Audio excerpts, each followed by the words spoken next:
just a really quick message. I messed up on this podcast that you're about to listen to. I did a mic check and everything, and I had my headphones on. I could hear myself through my mic, but I didn't select the correct microphone on the podcasting software. So unfortunately, my audio is going to be coming through the microphone on my laptop. I hope it still sounds okay for you. I do apologize. I won't make the same schoolboy error again. Enjoy the podcast. Welcome to Freddie Run's Runners Connect podcast, where Freddie and Scott explore the world of running, fitness, and beyond. But before we dive into today's episode, a quick disclaimer.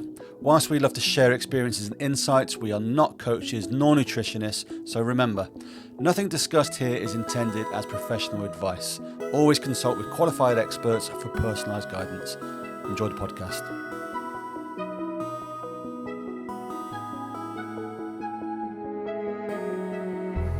Right, welcome back to another episode 3, Scott. Number three. Unbelievable. Do you know, I stole this from someone else's podcast, but apparently when you get to 7, if you can get past 7, then you've got a podcast. So we're nearly halfway there, mate, which is good news. It has flown as well, like 3 already. It's ridiculous, considering it was just a silly idea on a quick run around the block. Right, well, speaking of quick runs around the block, good segue there, mate. Give us an update. How did it go? Tell us about your Middlesbrough Half Marathon. I know how it went, but tell everybody else. So, for anyone that doesn't know already, I think most of Strava do because they're sick of hearing me go on about it. I have been suffering with ITBS and decided to have a week off before the Middlesbrough Half Marathon. My first half marathon, I did the Great North Run in 2 hours, 9 minutes or something like that last year. It was the first time I'd ever done anything competitive. Loved it, and I thought, I'd love to go under 2 hours one day. But because of the knee and stuff, I just decided to. It was the night before. I think I messaged you and said the night before, I think I'm going to go for it and just get round. And anyway, I strapped up, took some pain meds, did some stretching, got there and set off in the. It was like a rolling start, so I set off with the 2 hours 20-minute crew, just thinking, just get round and enjoy the day. It was the first time it's been held in Middlesbrough as well, so the atmosphere was good. It was well supported. Yeah. And as the race went on, I got a couple of K in, and I felt like the shuffling was doing me no favours. The knee was still throbbing, and it makes no sense. But I think because I was half in my stride, it was making my run awkward. So I just decided to lean into my normal stride, and I'm 6'5". You can't really tell on the screen. I'm 6'5", so my stride's quite wide anyway. So I went back to just feeling comfortable at that, and as I did, my stride picked up, and so did my pace, and I came through in 1 hour 50, which that kind of blew me away, and I just it still hasn't really sunk in. That was an insanely quick time for me. 2 hours 9 to 1 hour 50 for a half marathon. Massive PB. Massive PB. Massive hats off. It was the first time they've ever done this, but massive hats off to the organisers of that race. The course was brilliant. It was so flat, and I know so many people that PB'd that day. Brilliant. And I ran past a fellow Teessider who's big on YouTube, Al Pepper. Seen Al at about the 9 mile mark, and he vlogged the race. So I messaged him afterwards. We had a quick chat on his YouTube videos. Really enjoyed it. Over the moon with it. Took me about 3 days afterwards to get the pain to subside. So I had another week off, and I've just started running again this week because I've still got that marathon in Manchester on the horizon in April. So I can't let up too much. But brilliant start to the half marathon calendar for me. Absolutely, congratulations, mate. That's a phenomenal performance. To knock 19 minutes thereabouts off your time is just ridiculous. Well done, man.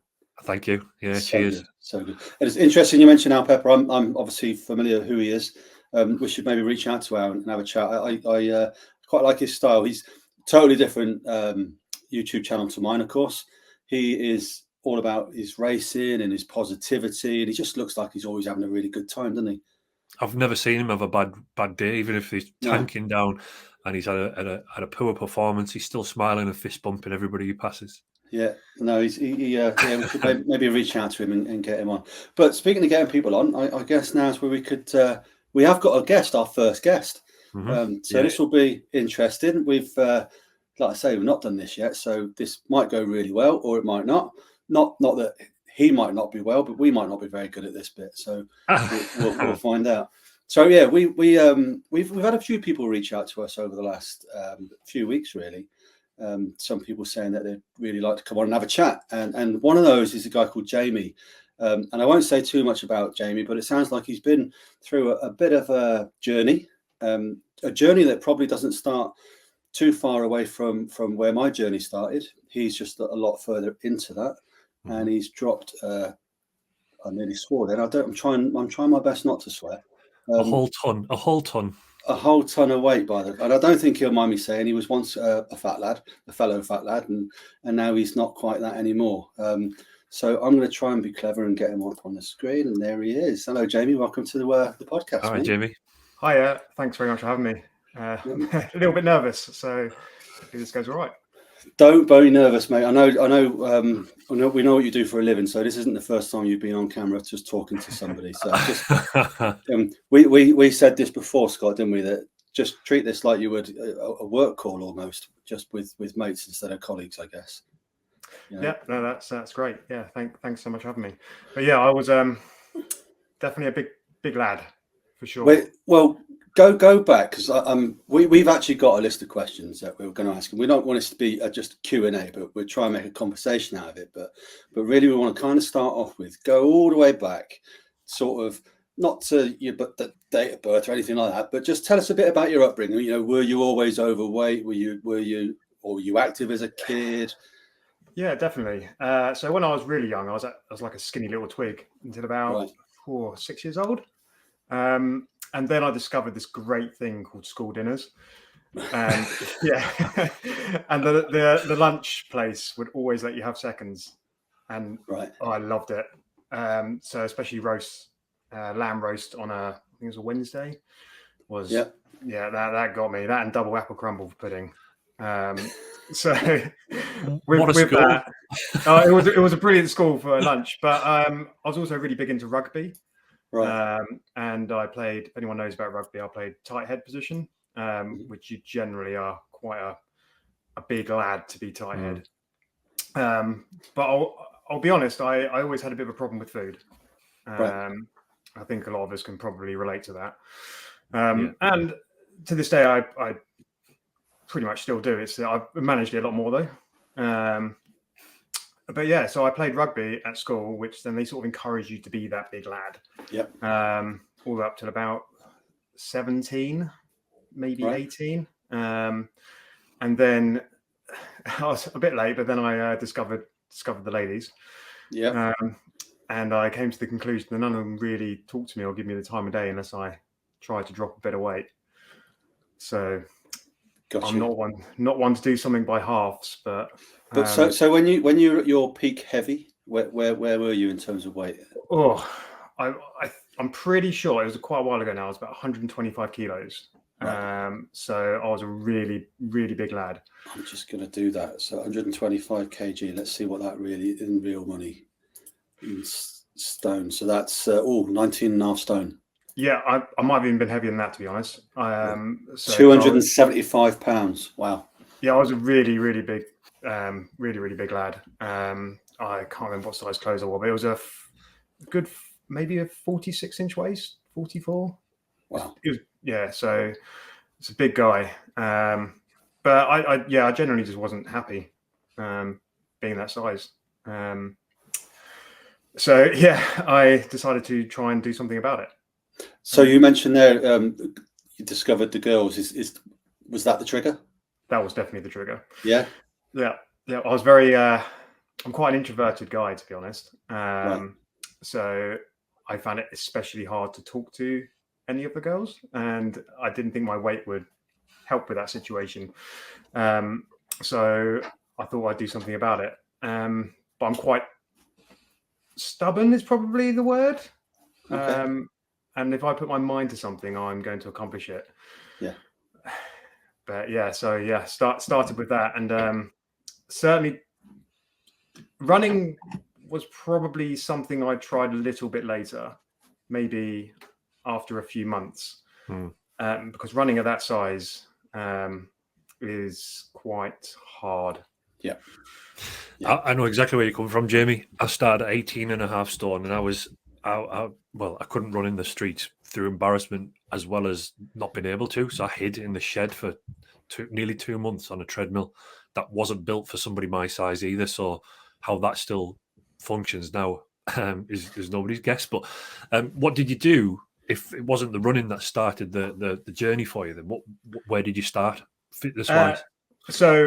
Fitness wise, I actually started in a gym, and this is kind of where the running came from. So I was in the gym, and I remember the personal trainer to this day, a really nice bloke called Ben, was telling me how to use the machines, and like, this is the rowing machine, cycling machine, and whatnot, and going around. And every time I'd go into the gym, and I'd go every day, 7 days a week. Rest days weren't a thing. I was 18 years old.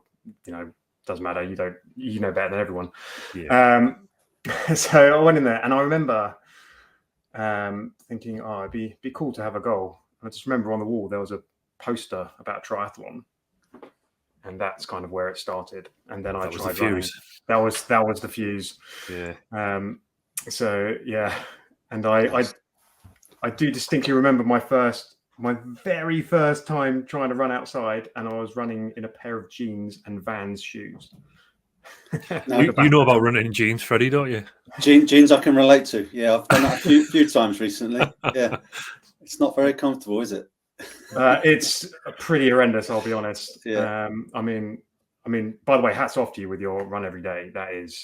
Thank you, mate. That is crazy. Yeah. Absolutely. Like I couldn't do it. Fair play to you. No, I'm on day. What is it today? The 13th. So day 73 today. Yeah, I got a 5K in this afternoon at lunchtime. Yeah, but I saw that on Strava. Yeah, brilliant. Yeah, that's really incredible. I don't think I could. I think I fall apart, if I'm being honest. Well, do you know, I'm still really enjoying it, but I am starting to think to myself, okay, I think I'll get to that 100, and if I do get to the 100, I think that's it, because I'm starting to want to rest now. Yeah, understandable. Just slightly off topic. I know we're talking about my story here, but do you? And this applies to both of you as well. Because I know you've just run a half, Scott. Do either of you follow a training plan, or do you just kind of go by feel? I wing it. I follow a plan. Only for the long ones. If I'm doing a 10K, I've just been winging it. But for the marathon, I've been using the official Manchester Marathon intermediate runner plan, and that spat out the result been intermediate based on the times I wanted to do and how many times I could run per week. So it kind of, the algorithm gave me that plan. I dare say you could get a more personalised one if I paid somebody to review my runs and stuff. Definitely with a half marathon as well, I followed a plan just because otherwise I wouldn't do the long runs on a Sunday. I like running, but at the same time, if the weather was bad and I could get away with doing a 5K instead of 15K for my long run on a Sunday, I would do it. But because it's in black and white and my name's against that schedule, I'm like you, I'm determined I'll do it. Yeah. See, mine's slightly different where I wrote a program January, February time, something like that. I did write a training program for myself with all intention of following it, but I just never do. And I think running every day has affected that as well, because there's some days where I can be bothered, some days where I can't. So that would affect it. And honestly, I never stick to a training program. So I just run off how I feel. I do try and do one session a week at least where I'm doing something that's not in zone 2. So give it a little bit more. But I need to get better at that. And I know I do. I need to get better at that 100%. I need to try and stick to a program at some point. I mean, saying that, what is your favorite distance again? You mentioned it last week. Oh, anything long really now at the minute, but I really like the 5K at the minute because I'm seeing a lot of improvements in that. So I'm enjoying racing that, but I enjoy the long slow run as well. I think you're crazy for enjoying the 5K like you do. It's my most hated distance, if I'm being honest. Right, and you're swift at it. Don't tell us yet how quick you are at it, but I know you're quite swift at some of these times as well. So we'll definitely get into that in a minute. But I also wanted we touched on your fitness, but also your diet. What changes did you bring to your diet? And did you say, right, I'm going to do, I don't know, the ketogenic diet? Did you go to Slimming World? Did you do what did you actually do? So that's a really good and interesting question. I was actually going to go into this. So when I started, once again 18, I put the there's a saying that you probably heard of, that you can't outrun your fork. Yeah. I tried my very best to outrun that fork. I tried to combat it entirely with just being ridiculous in the gym. Like I would go for hours and hours and hours, but I didn't really adjust my diet a bit. Don't get me wrong, because I think that comes with the area. But I had a pretty bad diet. I was still go to the gym and then smash McDonald's. Like it wasn't great, because you feel like you've earned it. You've earned it. Yeah. And it's a terrible way. And I was younger, so I could get away with it, but now I definitely can't. I just turned 37 a couple of weeks ago, and I certainly cannot get away with it these days. No. And there was a little back then, as if it was ages ago. This was 19 years ago now. Yep. There wasn't as much research into diets as there are now. There's so much going into it. I don't like to get heavily into it, because it can be a bit personal talking about people's diets. Sure. And I'm not a nutritionist. I'm just a guy that's interested in this kind of stuff. But yeah, I had a real issue with portion control, and to be honest, I don't like to admit this, but I had a bit of an issue with binge eating as well. Right. You'd be really good for like 2 weeks, and then you'd eat 3 aero bars, and I don't mean like the little ones, I mean the big ones. Yeah. It's an easy cart to fall off, isn't it? Honestly, it really is, and it's so hard to get it under control. So yeah, I'm sure, like you say, Freddie, you've been there. And I think in some ways I'm still there, Jamie, is the truth. It's good days and bad days, and it's trying to have more of the good days in comparison to the bad days. But I'm still having them, and I think I'm probably going to still have them for a while. Yeah, I'm trying not to, but I'm just being honest with myself. I do still fall off the wagon every now and then, and it's never drink with me. I'm not a big drinker. I drink once a week, and I more or less stick to that, unless there's something to celebrate, of course. But I will have really good days, then I'll just go and jump in the kitchen when there's no one in the house and help myself. Yeah. But that's just honesty. Yeah, no, I'm the same. I try and keep everything in the kitchen now to be sort of fruit, and I'm slightly addicted to dates at the moment, which sounds a bit ridiculous, but we're back to the girls, are we? Yeah, yeah, exactly. Yeah. But yeah, well, anyway, so I'll lead back into that story. Actually, it's a good segue. So I'll lead back into the story of the girls. So I never actually ended up talking to the girls, and I became slightly more obsessed with the sort of triathlon side of it. And there's a certain triathlon which I'm sure everyone's heard of, called Ironman, and I thought that sounds cool. But I am me. I don't think I could do that. And a big part of Ironman is obviously running, because the full Ironman triathlon involves a marathon, which is a big part of it. Just for those that aren't aware, an Ironman is a 2.4 mile swim, 112 mile bike ride, then a marathon. That is correct. Yeah. And I became obsessed with all the sort of lore behind triathlon and Ironman, and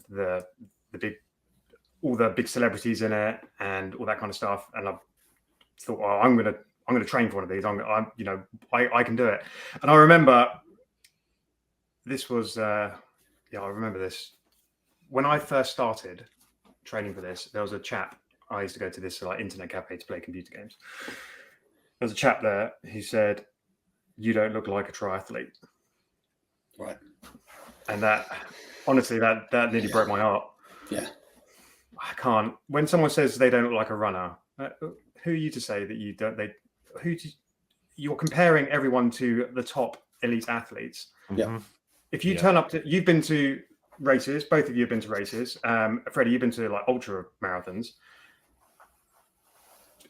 The difference in body types and people that turn up is incredible. And running in general, why are these people gatekeeping it?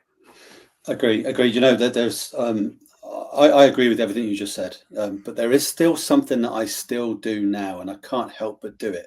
If I meet somebody new, especially in a work environment, and I'm with, say, one of my colleagues or something, and they introduce me, and then we get chatting, and then normally I virtually never bring up running when I'm meeting people. But if the person I'm with will say, "Oh, he runs, Freddie runs as well. And I always say to them, I know I don't look like a runner, but yeah, I do run as well. And I always say that. I know I don't look like it, but yeah, and I can't help but say it. But and I don't think that way, because in my head, I agree with you. Everybody's a runner, no matter the shape, size, whatever else. But I still find myself saying it. So there's still an insecurity there for me to say, I know I don't look like a runner, but I do.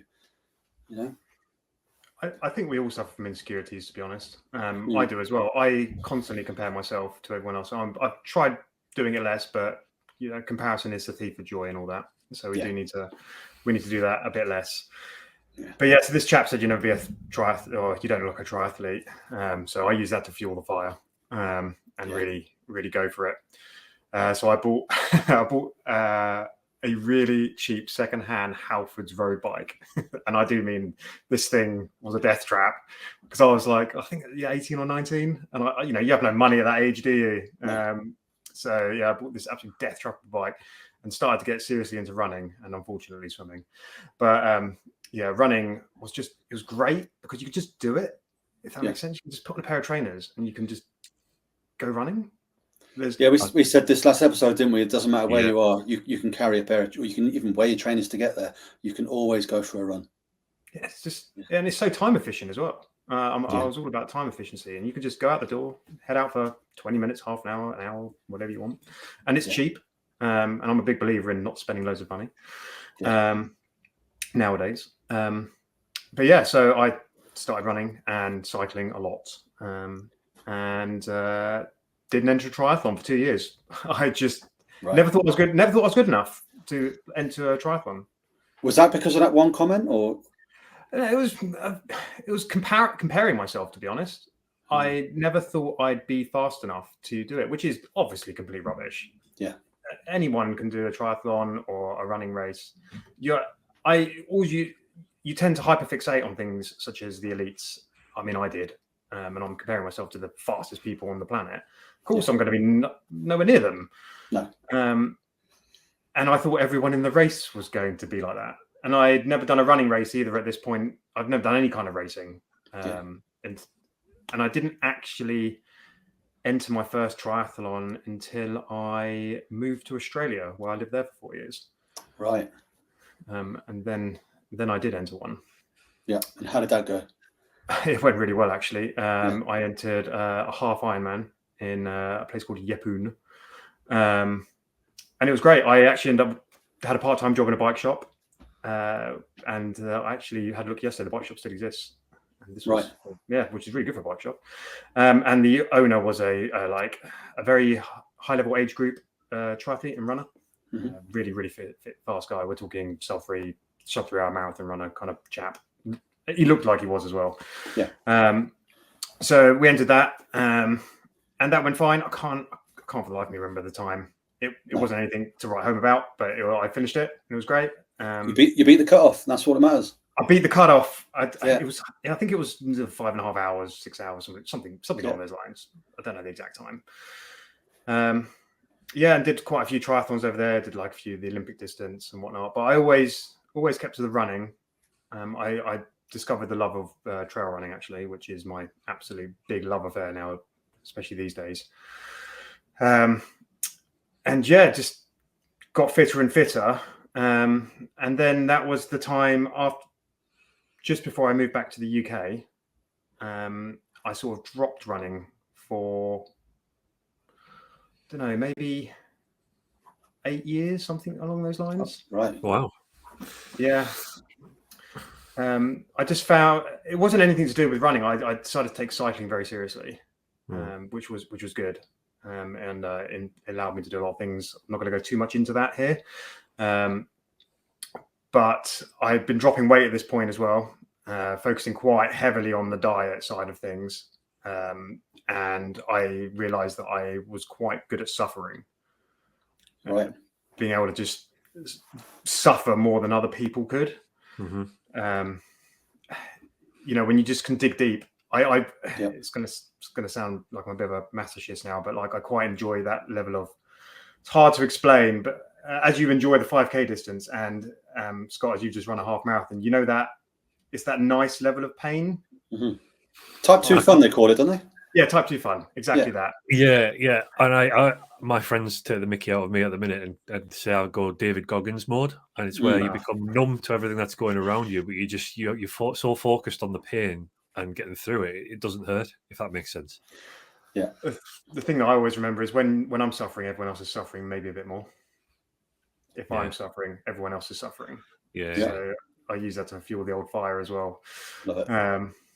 And I quite enjoyed with bike racing. Whenever you go past someone in a race, you always make the effort to smile. Right. Even though you're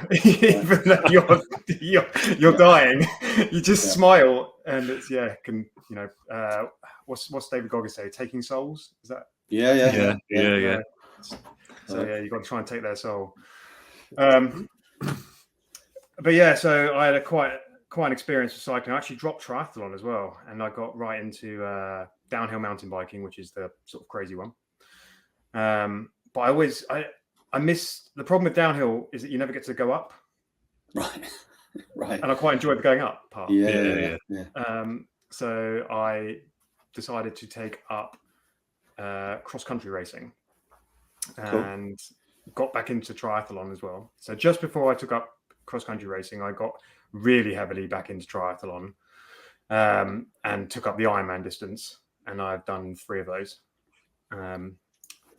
And that's why I really focused very hard on the running. And that's when I entered my first proper standalone running race, which was a marathon, which was the Cheltenham Marathon, in Gloucestershire. I'm going to ask you, you've made this sound easy.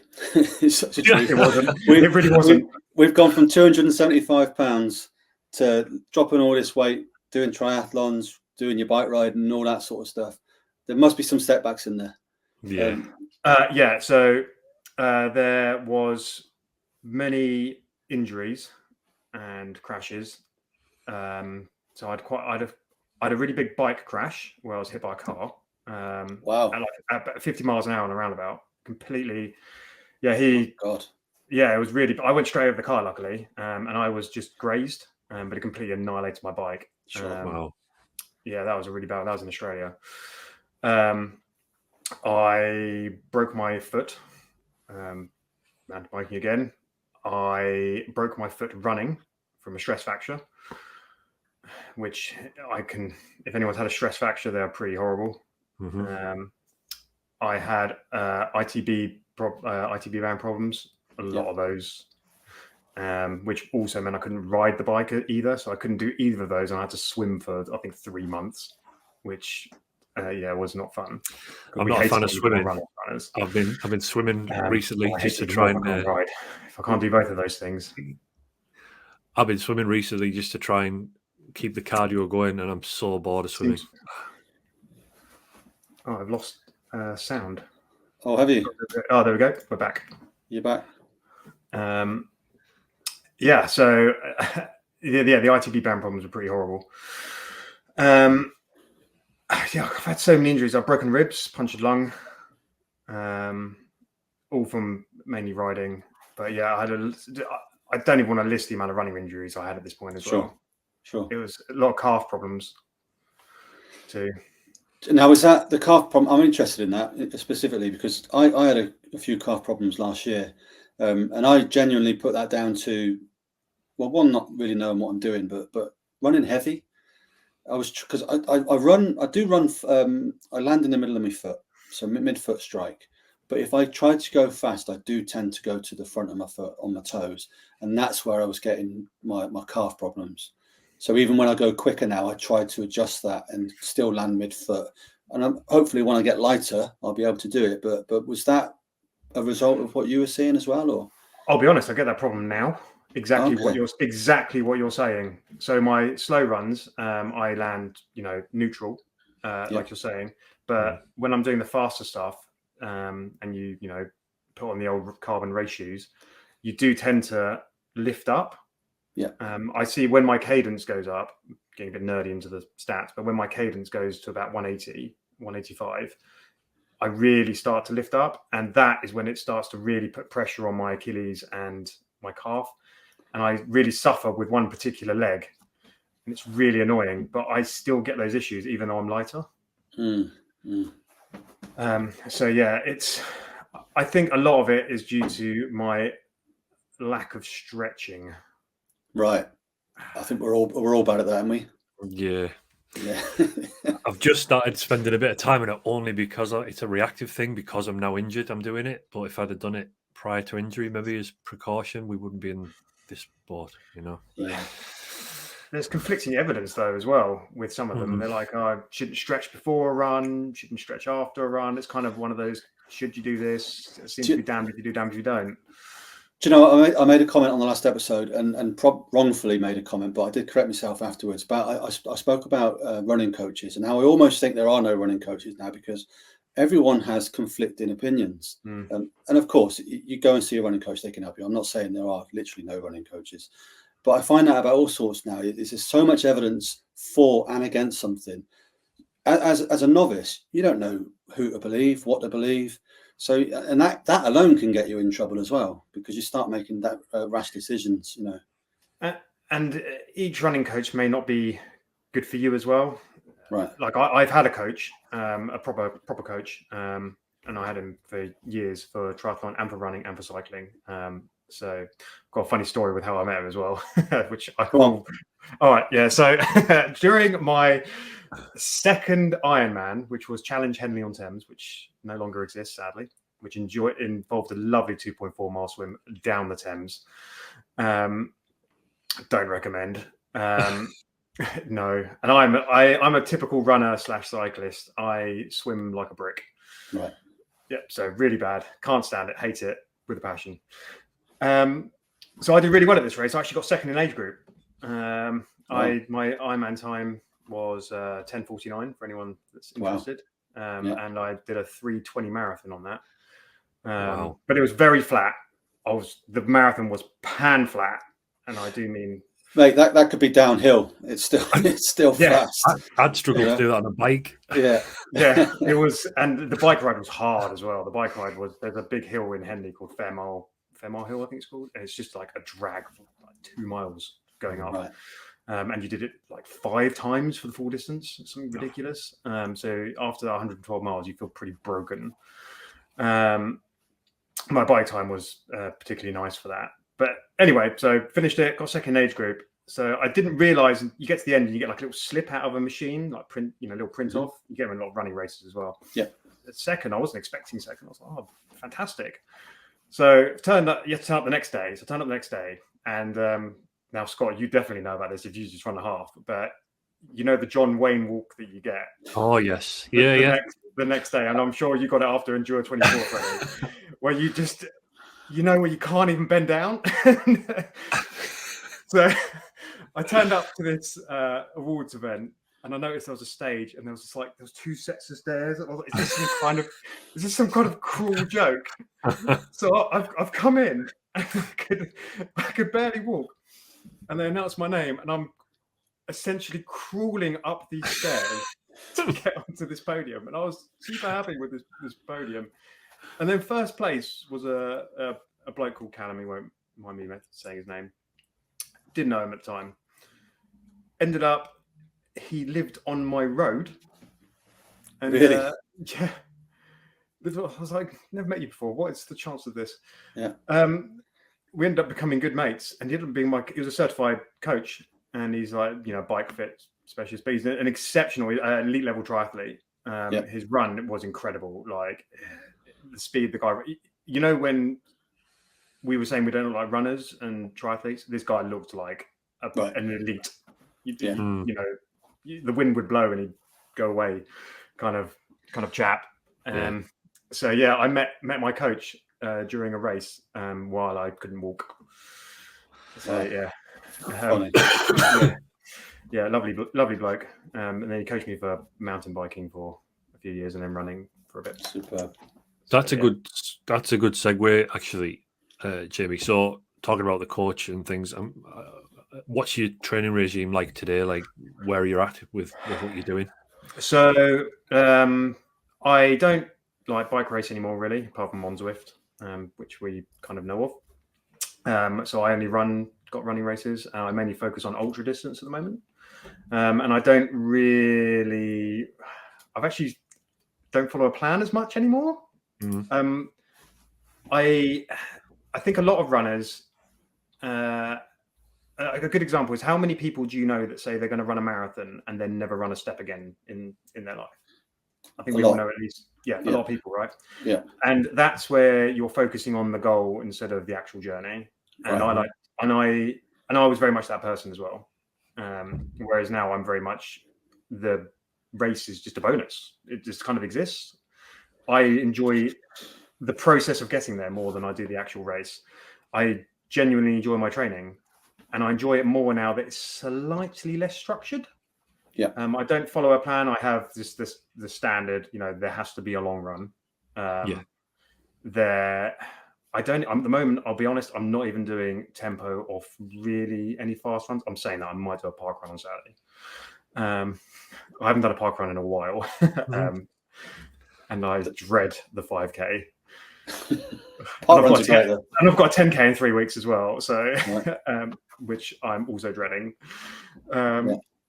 Because park runs are just, they're hard.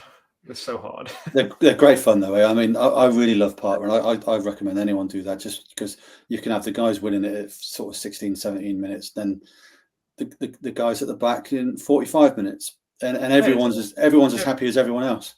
Oh yeah, there's 60+ minute park runners at my park run. Yeah. And it's super inclusive as well. And the Newbury one, because I'm from Newbury, it's quite a big one. I think it's like 650 runners now, something crazy. Wow. So yeah, so it's quite a big one. Yeah. And my friend was actually the chief park run person for quite a while. Right. The head of it. Go back again then. When you started your running, just quickly, can you remember the first sort of 5K times you were hitting when you started out? Oh goodness, it would have been 45, 50 minutes. Maybe even an hour. And your PB is now? Oh, it's just a fraction under 18. Right. Jamie, shut the front door. That's ridiculous. That is insane. Yeah, I haven't done that speed in a couple of years. I way prefer the half marathon distance, right? Which is my absolute favorite distance. And where are you at that? So my first one I ever did was 2.5 hours. Yeah. And I PB'd just over a year ago at 1:24:36. Wow. Bloody well done. That's amazing. So I'm hoping to someday get one under 1:20. Amazing. But it's just, So you've mentioned some really good times there, and you obviously spoke about your Ironman and all this sort of stuff. But out of all the things you've done, not losing weight, you can't class losing weight as one of them. But out of all the things you've done, what's been your greatest accomplishment? What's been the one where you look back and think, yes, I got it that day? Oh, it's a difficult one. It's the enjoyment of just doing it. I think. Yeah. It's hard to explain. Like like I say, I think it's trail running is my salvation. I'm a bit of almost like a beardy weirdy in the woods. I love trees and nature, and I just love just going out for a trail run. And like even on my setting on my watch, there's no kilometer beeping, none of that rubbish. Don't have any of that stuff going on. Don't care about what my pace is. I just want to go out. It's actually you, Freddie, who got me into running with kilometers on my watch instead of miles. And it was the commenters that got me onto it. I haven't been doing it that long. It's funny how fast you adapt to it, though. Yeah, and it makes more sense, and it's a bit more addicting as well. Because most of the time we're running like 5K, 10K. It seems a lot more quantifiable, doesn't it, when it's done with kilometers? But yeah, trail running is. I don't often bring my phone with me. Sometimes I do if I'm going longer just for safety reasons. But I try and switch off. It's why I enjoyed mountain biking as well. I just like being in the middle of nowhere. Yeah. And running up some stupid hill. That's my church. Yeah. So do you not take music with you then either? Completely open. So that's an interesting one. I used to, when I first started, I would exclusively listen to music. Now I never listen to music ever. Right. I haven't done that for quite a few years now, probably about 10 years. Wow. I find I spend longer thinking about what I want to listen to than I do actually running, and then I can faff with the phone or faff with my watch, and I find it becomes it's taking away from me personally the enjoyment of the run. Well, 17-minute park runs, you're running quicker than an average album anyway, so it doesn't really matter, does it? Yeah, I'm not in that shape right now. So just so we know. Right, well, I'll cross out the favourite running song question. Yeah. I mean, I do have a pre-race warm-up playlist though. Okay. So, and I obviously I still Swift, so I'm a big believer in cross training, and I do listen to music when I'm doing that. So I am on Freddie's side here of your type of music. Brilliant. So I am a big Slipknot fan. Yeah. So I do listen to a lot of Slipknot, but my actual favorite is a very heavy band called Parkway Drive. Right. Yeah. Familiar. Yeah, so big fan of listening to that to really pump myself up. I have a specific pre-race playlist that I play just before I do any kind of running race. Brilliant. But yeah, bit of Parkway Drive. Bottom Feeder is my favorite song. Yeah, anything like that. And then I also do go to like the other extremes of like I get quite dancey music in there as well. You just give me a really good idea, and I'm going to start keeping a tally, Scott. It's me against you, and I'm winning 1-0 so far. Well, make it 2-0 because I got a message after last week's podcast, or the last podcast we did, from a friend who said he's never listening to the Beastie Boys ever again after I recommended it. He doesn't understand it. It ruined his run. He's never listening to them again. So let's make that 2-0. Quality. I'll take that. So, Jamie, if you could go back then with all the experience you've got now, apart from slapping an Ironman medal down in that computer cafe in front of that bloke and saying, "There you go, mate." What if you could tell yourself 20 years ago something that you know now about this journey? What would you advise you 20 years ago, Jamie? It is be consistent. That was my issue of, especially when I got injured, then I got very down in the dumps, and then I would just sack off training. Like this is pointless. Why am I doing this? Because I get injured. You know, as runners, we've all been injured, and it's quite easy just to really get disheartened and sack it off. And it's taken me way too long to not do that. So that's that, and you can't outrun your fork. Stop trying to. No matter how much you train, you really can't.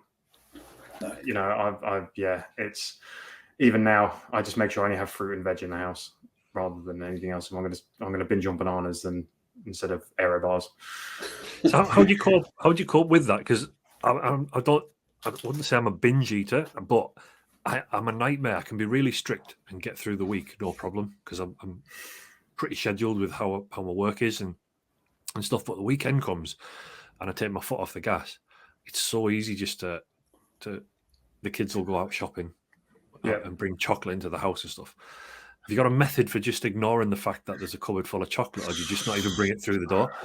I mean, no, I've got 2 small children, and sweets and chocolate are they're a constant, unfortunately. They're there, aren't they? They are. I'll be honest, I do have chocolate, but I tend to have like the dark, non-processed, like super ultra processed stuff. I got really into researching food and diet, like quite heavily into it. There's some brilliant audiobooks out there. Not going to go heavily into that now, but there is some really good, literature that you can read about it. And I try and avoid it. And I think the weekends are actually less of my issue because I train so much now that I'm just so knackered when I get back. I can't be bothered to get off the sofa to feed myself. Just put them out of arm's reach and you're fine. Yeah. You don't get off that sofa. So one of the things that might be of interest to you guys is that I completely gave up gels and energy products as well. Completely gave them up. Right. I had an incident after one of the Ironman races that meant I'd never wanted to have gels ever again. During that race, I did fuel properly because just like an ultra marathon, you got to, fuel. And ideally with an ultra, you want to be stuffing your face with cake and, pizza. You want to be stuffing it with gels. But I made the mistake of eating normal, like I think malt loaf I was into at the time. And, they had these weird shot block things, I think just came out. Had those, but I had these like SIS, brands, but like a super caffeine gel. that had like, I can't remember how many milligrams. I had something ridiculous, like 30 of them or 40 of them in the day. Wow. And I had full-on palpitations at night after the race, and I genuinely couldn't sleep, and my heart rate would not go below 100, and I have a resting heart rate of around 40, and it was just there. It felt like it was coming out of my chest. I thought, I have to go to hospital or something. So I gave that, it's not nutritional advice, but I completely given up that, and I make all my own energy bars and stuff now for runs. Nice, brilliant. Ultra racing and all that lot. So brilliant, but that's key as well. I still need to do some sort of intro, Scott. Remind everybody, we're not running coaches, we're not nutritionists, we are not giving out advice on this podcast. We're just talking about what we do. So don't 100%. Follow us. 100%. Personal experience and making mistakes. Exactly. So what about the future then, Jamie? You've done some awesome things already, and you've already touched on the fact that you'd love to get that half marathon down. Was it 120 or something? What's your future targets? So I've had a bit of a dream when it comes to running, and it's going to sound a bit silly, but I'd first of all love to hit the 100-mile point in an ultra race. You are more experienced ultra runner than I am, Freddie. Right. I have done the grand total of one race. Well, not even race. It was just me running past the marathon distance, really. I think I've just run just past marathon distance a few times. I've got little experience in ultra racing. I've got a lot of experience in ultra racing for cycling, but not for running. So I'm hoping it translates quite well. But the future is to hit that 100-mile point. I genuinely don't care what speed is. Like, I just want to hit the 100-mile point in one go. It's just a big bucket list thing for me. And I would like to do some of the sort of tougher races as well. I always had a dream of doing the UTMB, trying to qualify for that and doing the one round Mont Blanc. But after the sort of controversy has gone on with that and Ironman buying them out and whatnot, I'm not sure I actually want to do that anymore.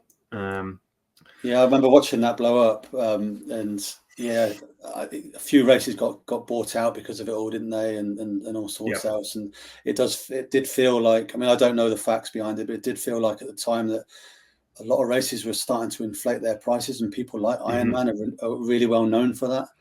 And let's hope that doesn't happen. Because it's already happening, but let's hope it doesn't go too far. The cost of these races is astronomical, and I think that's a big barrier for people getting into it. They look at the price of, I mean, triathlon in general is an expensive sport. Running is, but I don't want running to go that way as well. Right. Because the price of an Ironman when I was doing it, oh goodness, in 2012, 2013, was still £400-500 to do a race, which is insanity. Now I remember Ironman Switzerland was £800 to enter it. Like, it was absolutely God knows what it is now. It's probably over £1,000. Wow. I'm just guessing. Don't know. Google it. But some of the running races. You've entered Enduro 24. We know how much that costs. £120. That is. Yeah. And it's not pennies. It's not cheap at all. It's a lot of money. Yeah. And I'm entering. Some of the races I've got this year, actually. I'm doing Enduro 24 as well. I'm doing the down south one, as the race is literally 3 miles from my house. And I used to race mountain bikes around the Wasing Estate, which is where it is. So it's going to bring back some old memories. And I always go down and watch people race it. And then I'll race to the Stones 3 weeks straight away afterwards as well. Oh, I've seen that on YouTube a few times. It looks really well. It looks tough. I think it's not too bad in terms of elevation. Right. I think it's like 2,500 feet, which for an ultra is not horrendous. Right. But it's a really epic race. I know quite a few people who run it and said it's just a really fun race. But that was quite expensive. That was, I think, 150, 160 pounds. Yeah. And you have it's a ballot entry as well. Oh, really? Yes. So that kind of sucks. But so my main thing is I'd like to do the 100, and I'll be honest, I want to do that in Enduro 24 this year. Have you set yourself a target there apart from to have fun? You've already touched on the 100. Is that? That is kind of that's my. That's my target, is 100. That's your A goal. As saying that as someone who's never raced a 50, let alone 100, you know, I don't know how it's going to be. I won't be disappointed if I don't do it. It's sure. You know, I'll be slightly disappointed, but I'm not going to. You know, I'm not going to. It's not going to be on an end all. No. I do want to have fun. There's a couple of people that I definitely want to beat. And there's a few work colleagues that are going to be there as well. So got to. So you've got that competitive edge, haven't you? You got that. I'm very competitive. Yeah. I think you're both slightly insane, to be fair. If I can get through a marathon, we may be having this conversation again. But honestly, that distance just boggles my brain. I can't comprehend that at the minute. I don't know how my body would feel, or my brain would feel, hitting 26 miles. Never mind doing another 3 of those, 4 of those. We're going to find out next year, mate. It's hard to explain though. The ultra distance stuff. It's weird. Yeah. Would you agree, Jamie? Sorry, would you agree? I said the other week that training for an ultra is easier than training for a marathon. 100%. Like there's training for an ultra is easier than training for a fast 10K, in my opinion. Yeah, I will sit there all day long. It's the slow long run where you're just going for a nice plod and having a great time. It's brilliant. Instead of doing Yeso 800s and eyeballs out all the time, doing stuff like that. If you're training for a sub 3 marathon or a sub 3:30 or a sub 4 marathon, you're doing a lot of speed work. Yeah. And speed work, 1, brings injury, and 2, it's really hard to fit in the. And I can tell you, if you look at the competitive fast marathon plans and the competitive fast ultra plans, they are almost the same, but with just less speed work. The mileage is actually very similar. So if you're looking at the plans that I was looking at, where you're looking at anywhere between 1,600 miles a week, you are the same for the marathon training. But the marathon training, you're doing your long run at like tempo, which is less fun. Do you know the guy who has the record at Endure 24? I think his name's Joe. I forget his surname. I'm sure he holds the record at both events. And I saw an interview with him. I think it was like last week. I saw it, and he said something along the lines of when he's training for Endure 24, his longest run is like 20 miles. That's his longest run, and then he smashes out plenty over 100 miles. But you never go. So you're right. He's basically doing like a marathon training program, but it will just be that little bit slower, I guess. Yeah. My longest run on my plan's 20. Sorry, Jamie. I was just saying my longest run on my marathon training is 20 miles, and then I taper down. There you go. But if that's all he's doing for an ultra, that's insane. And he's beating everybody. He's winning. He's getting the record at each event. You'll see a lot of ultra plans. What they do is, and I follow the similar sort of thing. Is my long run, which I'm actually going to do tomorrow, is around that 20, 22, 23 mile point. And I don't tend to go past that. And then the next day, I'll do another longish run. It's not, and it's done by time. I do a lot of my training by time, not by distance. So I'll go out for 3 hours, and the next day I'll go out for an hour and a half, or I'll substitute it with a bike ride just so I don't completely wreck my body. So you'll see, the marathon with the marathon plans, you tend to get like a fast run and then the long run, whereas the ultra plans, you get a long run and then you get like the next day getting a long run. But it's kind of classed as a recovery run, but I'm not sure in what planet a 2-hour recovery run exists. But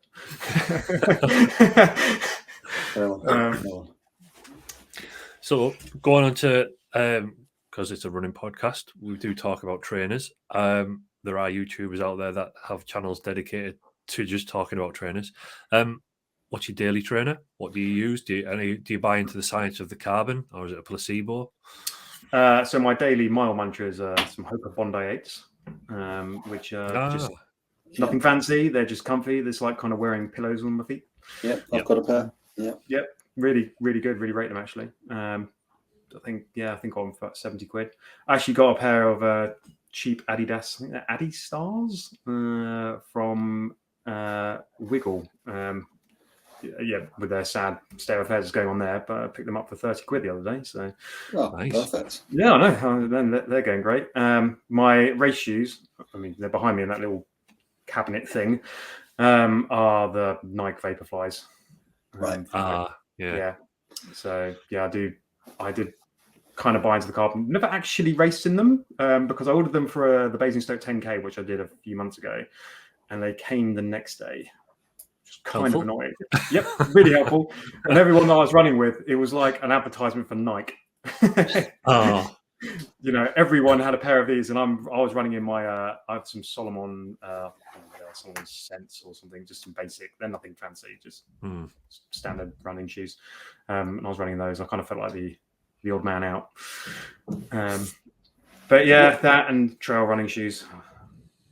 So see, I didn't know trail running shoes were a thing till about 8 months ago, and I was running my park run, which is a trail, just running them in normal road shoes. And then I bought a pair of trail running shoes. Nothing special though. Hocker. I can't remember what they were, but Challenge, I think you said, didn't you? I think Challenger, so, possibly. I bet they're the same ones I've got in the cabinet behind me. I can't remember what they are, but there's some Hocker trail running honestly, shoes. What a difference in the traction! And I shaved about 3 minutes off that weekend just by changing a pair of shoes. It was ridiculous. Yeah. Love it. Favorite event you've ever done, Jamie? Sorry? Favorite event that you've ever done?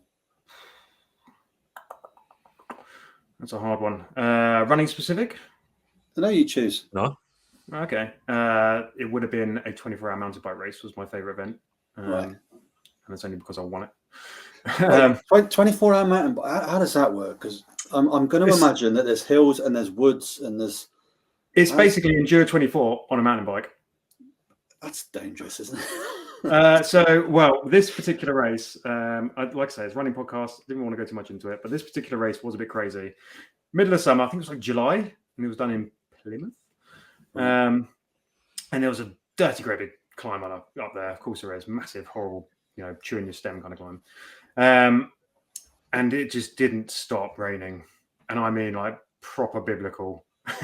And there was a field section, like Enduro 24 has like a field section at the bottom. Yeah, this field section, I think it turned into a running race because you could not ride it, so you're off and you're hiking this bike, and at 3 a.m, that gets real old real quick. But the actual race was, like the atmosphere like Enduro 24 is that you can't quite put your finger on it, but it's awesome.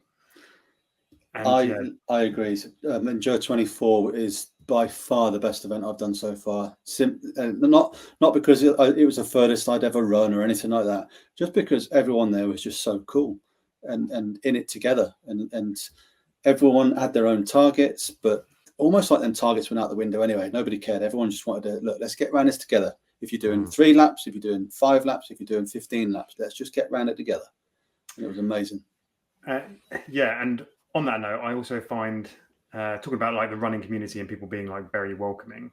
I find particularly, and this is another reason I love trail running, is that I've never met a trail runner who's like grumpy. Right. They're always just the nicest people. Full of endorphins. You're out there in the open and the wildlife. It's the endorphins. It's like a drug. Yeah. But I can find sometimes with road, and this also applies to cycling as well. Road runners and road cyclists can sometimes just be a bit, hard-faced and just not super cheery. Bit of snobbery in there, you think? Yeah, maybe. I can't quite put my finger on it. Whereas out on the trails, everyone's just a bit more relaxed, and I love that just laid-back atmosphere. That it's definitely very welcoming for newer runners. Yeah. If anyone takes anything away from this, please try trail running. It's the greatest. Do you know, one of my early YouTube videos, I kind of touched on this. I was doing a lot of road running, as I still do, to be fair. But there's a lady called Kelly who commented on one of my videos, and she basically said, go and have a go at the trails. Because I was saying, that was it, actually. I was talking about how people don't wave and say hello to you. Now, I have a different opinion to what I had back then. My opinion used to be, they're all grumpy, whatever else. But actually, I saw a video by This Messy Happy, and they said, actually, maybe then people aren't waving at you because they've got other things going on in their life at that moment, and you're the last thing they're thinking of. They might not even noticed you because they've got their own problems. But she said, go out on the trails, and I bet you got a different view. And I went out on the trails, and everybody that I said hello to almost sat me down to have a conversation. Everyone was just really friendly, really happy. They are 2 different types of people, I feel. Yeah, 100%. And there's something about saying that I'll say what my favorite run was. before we go or anything like that. But my favourite run was in Italy, and there is. I'm very lucky. My father-in-law has a house out there, and there's a walk called the Four Castles Walk, and it's about 22 miles. And the first 10 miles are straight up the face of a cliff, effectively. So it's kind of running, scrambling by hand. But I have kids, and my kids and wife are on holiday with me, so I can't be out all day doing this stupid run. So I left at like 4 a.m. Got there, and I'm going up to this place, and it's like it must be 1,500 meters of elevation, like really high. We're talking like near the Alps. This place is, and I got to the top, and the sun was just rising over the clouds when the clouds were sort of below me, and you feel like you're on top of the world, and you do not get that road running. Like the feeling of being actually on top of the world. And if you go through my Strava, you'll see the pictures of it as well. And yeah, the descent was also bonkers because it had these massive boulders and you're just hopping from boulder to boulder. Incredible run. I've written that down. Four Castles Walk, you called that. Was that right? Yeah, I'll find the exact route. It's an official official walk. If you ever drive through the Mont Blanc tunnel, it's about an hour and a half, 2 hours from there. Right. Brilliant. And yeah, it's incredible. It's fully waymarked as well. But I do highly recommend using a GPX file. Well, do you know what? I've written that down for a reason, actually. I spoke to my wife this week. I'm 48 this summer, but I said to her, when I turn 50, I want to go somewhere and do a good run, whether it's a 50K or 50 miler. I don't know, something to really mark turning 50 in a couple of years' time. So every time I hear a run I've never heard of, I'm writing it down, look into it and see if it fits. Oh, well, this will definitely fit. And also on one of the castles, and the little tiny Italian villages that have, 3 houses and a church, there is one where it's got this effectively Michelin-starred restaurant at the top of it. And yeah, it's amazing. And you can just have the most delicious, amazing lunch there. And it costs barely anything as well. So yeah, it's an incredible run. And there's water stops at each of the towers. So you can fill your pack up, and it's all free. Because it comes from a spring. So it's a really incredible run. I'll send you I'm happy to post as well. I'll show a link of the Strava of it so you can kind of see where it is, and it's got pictures and stuff on there. Would you be up for us putting that in the description of this video? It's okay to say no, by the way, but yeah, fine. Yeah, totally. Let others have a look at it. Yeah, and Freddie, I can guarantee you, the cannolis will be pretty special as well. I introduced Freddie to cannolis on our last social run when we went out in Whitley Bay. Yeah, you did, and that was bloody nice. Yeah, do you know, just while you touch on that there, probably the wrong place to do it, but I'm going to do it anyway, and maybe someone that might listen to it and reply. Social run. Obviously, we're skipping out March. I think we've all been a bit busy doing events and whatever else for this month. But April, we need to look at. I've reached out to, I can say it. Yeah, Joe. I remember I told you about Joe. Dad Blog Vlogs. Vlogs. Yes. Yeah. Right. I reached out to him this week and sort of said, now he has family that live within a mile or two of where I live, so he comes up every so often. He's back up here again Easter weekend, so early April, which would be great to do a run there. But I don't know if people are up for. That's normally a weekend off, isn't it? Spending it with your family. So I want to put that out there. Do we think that's a good idea or not? Maybe we can talk about that offline or whatever. I'm just curious as to what you think, because that could be a good weekend to do our next one. It's still 2 or 3 weeks away, so we've got time to sort something out. If it prevents me from gorging on chocolate Easter eggs on a Sunday, then count me in. I'll be there. Right. Cool. We'll look into that. Right. So, Jamie, we talk about Four Castles, and that sounds like a bit of a bucket list run. And have you got something on your bucket list that you've not yet ticked off? Yeah, I mean, it's definitely that 100 miler, but yeah, I'd like to do a mountain ultra. Yeah. So there's a quite tasty one in Snowdonia that looks quite nice. I mean, it looks like a big bag of misery, to be honest, but 105. It's 105 miles. I think it was something ridiculous, like 3,500 meters of climbing or something. Wow. Stupid. Something ridiculous. Like it just looks like horrendous. But that or the marathon, that's the ultra marathon Sud de France, I think it is, which is the one in the south of France, another ultra. But you're saying these things, Jamie, for people who are listening and rather than watching on YouTube. You're saying these like it sounds like a bag of misery with a massive smile on your face. You can tell you are so up for this and a bit sadistic, if I'm honest. Oh yeah, 100%, 100%. I revel in it. It's hard to explain, but I mean, Freddie, you've definitely been there because you've done Endure 24. But when you do these longer things, it's almost like you're having an out of body experience, and you do get kind of emotional. And I'm not an emotional person. I am. Yeah, but I'm not. But I can get in these situations. Yeah. And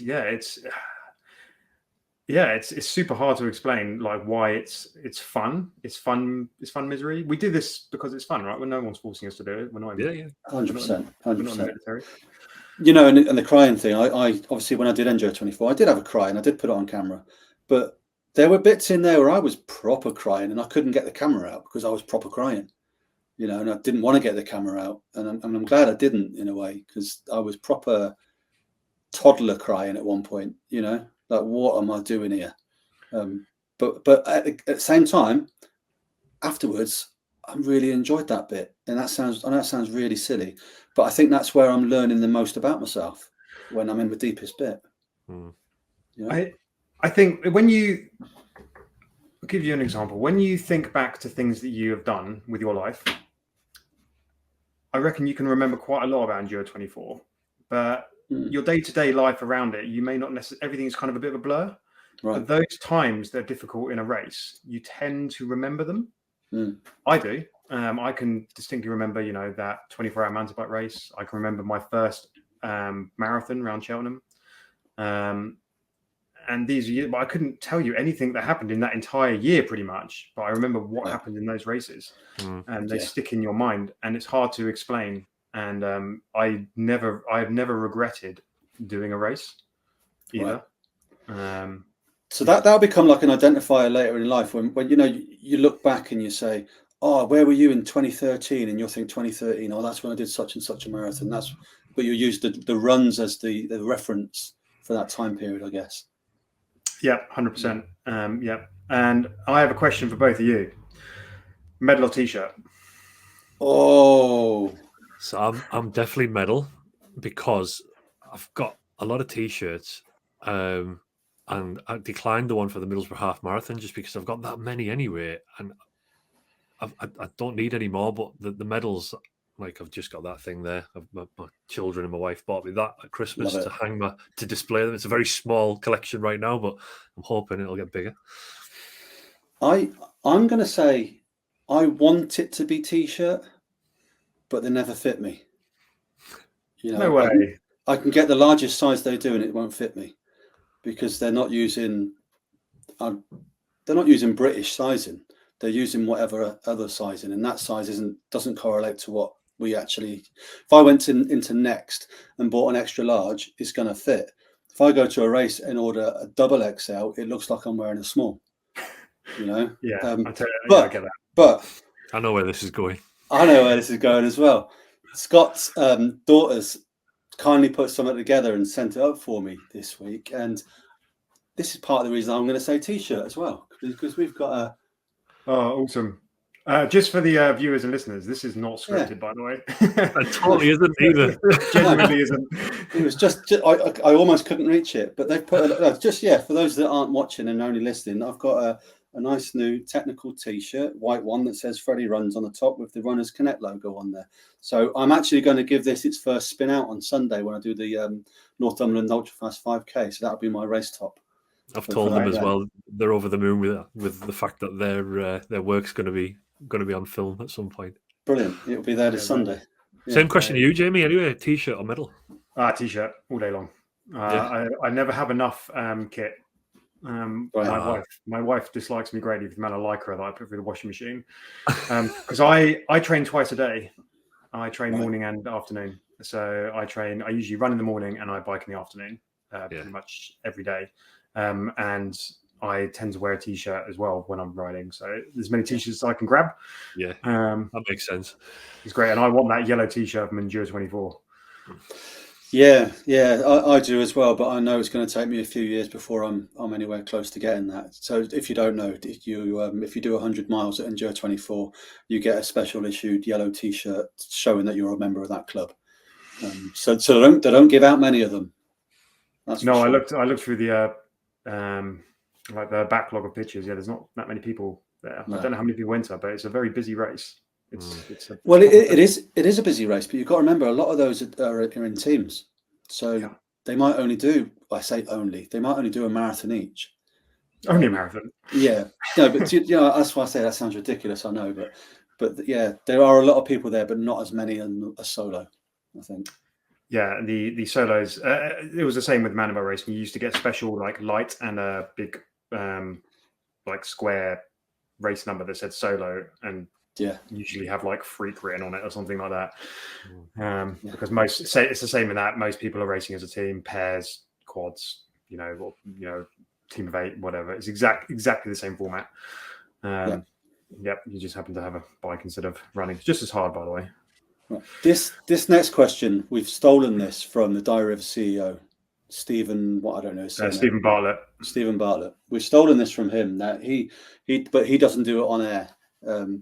We're going to ask you to ask a question to our next guest, and you have no idea who that next guest. In fact, we don't actually know who it's going to be yet. We haven't decided who to reach out and bring on next. But we'd like to ask you to come up with a running related question that we would put to that person. So you put me on the spot now, Freddie. What is your favourite type of running and why? Your favourite type and why? So, road, do you prefer road?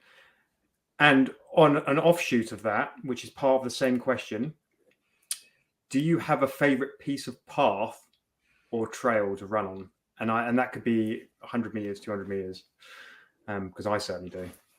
You do? I do, yes. There's a if you watch me on Strava, I run a very similar route every day, and there's a particular piece of path that I just love it. Can't explain. For non-running people listening to that, they're going to think, what? But I completely understand where you're coming from with this. If I told my mates I've got a particular piece of gravel that runs through the trail where I do my park run, they'd think I've completely lost the plot. But I totally understand where you're coming from, and that hits a key. What about you, Freddie? Well, do you know what? It's funny. I went for a run a few days ago along the river into Blythe, just down the road from where I am. But I drove to the start. Normally, when I run there, I'd run from home. But I'm getting so annoyed with it's about 1.5 miles from where I am to get to the river part to this part of the river, and I'm so bored of doing that first 1.5 miles. That I'm just because it's just through houses and it's flat and it's just boring. So I'm like, no, I'm driving, and I drove the first bit and then just added a little bit on the end of the route because I just couldn't stomach running that same bit. So it's kind of like the opposite to what you were saying. I might have some favorite bits, but there's some bits where I just don't want to run because I'm just sick of seeing it, And I kind of feel like I know every step of it, but none of them are good steps. It's just a horrible part of the route, So yeah, the evolution and the madness of a runner. That's what that is. Yeah, totally. Yeah, my piece of path that goes by a sewage treatment plant as well, which is even weirder. But it's just a really nice, smooth tarmac.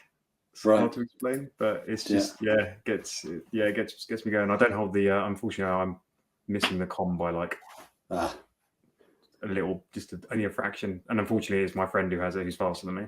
Have you not tried to get there on fresh legs and just do that bit? I had a big old smash up there the other week, actually. I even took the Vaporflies out and went out particular it was about a 2 kilometer warm up to get there. Such a loser. It's like a pre-planned segment, and I'm just like, right, we're going for it, boys. I'm not afraid to the time. It was I think I was a 3:51 kilometer average, and I'm still like 20 seconds off that pace. Wow. 20, maybe 30 seconds off. I'm like, and the things I know, it's because you get a lot of people that are on bikes that take the times. Right. But the chap who's number one, I actually know him, and he is a very fast runner. Yeah. And I'm just like, damn it, I can't even flag him. Gotcha. So yeah. This episode's absolutely flown by this week, Freddie. It has. We've got one question left. Do you want to ask it and then do the wrap up, because we're at 1:15? So these Sunday long runs that people will be tuning into this to, they're going to be home again before we finish. Absolutely. We have got one question left. And it is, so we obviously know that the Runners Connect podcast is your favorite thing to watch on YouTube. Of course it is. But what are the, and we asked this actually because we're trying to find out about people we don't know about, because that's become apparent. Scott mentioned to me a couple of while ago that of channels that I haven't watched, and probably vice versa. So, favorite YouTube running channels? Who are your go-tos? I quite like Middle-Aged Running Man. He's quite good. Mom. Yeah. He's one of my favourites. He's a fast old boy as well. Yeah. You are genuinely my most watched running channel, and that is with hand on high. It really is. Is that because it's like looking into your past? It's because it's just real runners, if that makes sense. Like I don't watch any elite running. I'm just not really interested, and I'm genuinely towards the pointy end of the pack. But I'm more interested in what real people are doing running, because I'd rather associate with those than elites. And that's just very similar for cycling as well. I don't follow many like super high profile running podcasts. The running channel and things like that, I do enjoy that as well. They got some cool they're a staple, aren't they? Yeah. There's actually a really good, it's technically not running, but it is running. I think it's called Runner Boy, where they expose, he doesn't talk about running itself. It's more about some of the races and exposes some of the cheats and what goes through their mind. That's Jamie. That popped up on the algorithm for me about a week and a half ago, and I watched the one. There's a young lady that's been. Was that the running channel lady? Yeah. Some suspicious really activity on the splits but not just recently. It goes back like 10 years. I'm looking at Berlin marathons and time. Yeah, fascinating. And I just got hooked. It popped up scrolling, and I thought I'll watch that. And then I went down the rabbit hole and watched quite a few more. But he exposes suspicious activity on people's times and successful super people. Well. Yeah, it's a super interesting one. Yeah, there's a lot of like fast runners on there, and like taking taxis and all sorts of nonsense. Yeah, it's a good chilling out watch, if that makes sense. Yeah, I've not heard of that one. I'll definitely be looking at that later. Yeah, nice one. Okay, that's great, Jamie. Listen, it's been an absolute pleasure, mate, getting to know you a little bit, and I really thank you for coming on and sharing your story. I know for some people that's not easy to do. You mentioned you were nervous at the beginning, but you didn't seem it, mate, when you started talking. So honestly, thank you for coming on and sharing that, and I hope people listening took something from it. I'm sure they did. I know I have. It's an inspiration to me, if I'm honest, because I can see you were. I won't even say you're where I am or where I was, because actually you were in a worse state than I was. And apologies for saying that, but you were certainly heavier than I was. I was just coming up to 19 stone, and you obviously were past that. So it shows me what's achievable, because again, without offending you, you're not special. You've done what a lot of people have done, and I mean that respectfully, because if I believe that you're not special, then I believe I can do it as well, and I think we all can. I think with a bit of grit and determination, anyone can do it. Yeah. So genuinely, mate, thank you for coming on. I think we'll get you on again in the future once you've smashed out your 120 or whatever else. We'll get you on to come and talk about that. I would love to do a post-endure 24 one at some point. That'd be great, because I know you're running it as well. And obviously we've got to just convince Scott to do it, clearly. If you need a cameraman for that event, chaps, then I'm willing to travel and film it. Yeah, I mean, next year I could even come up north and do the Leeds one. That would be amazing, mate. There you go. Yeah. That would be amazing. There are a couple of other guys that subscribe to the channel that are actually doing Leeds this year. But Scott is more or less, I've got a screenshot of the text, Scott. Scott has pretty much committed to next year.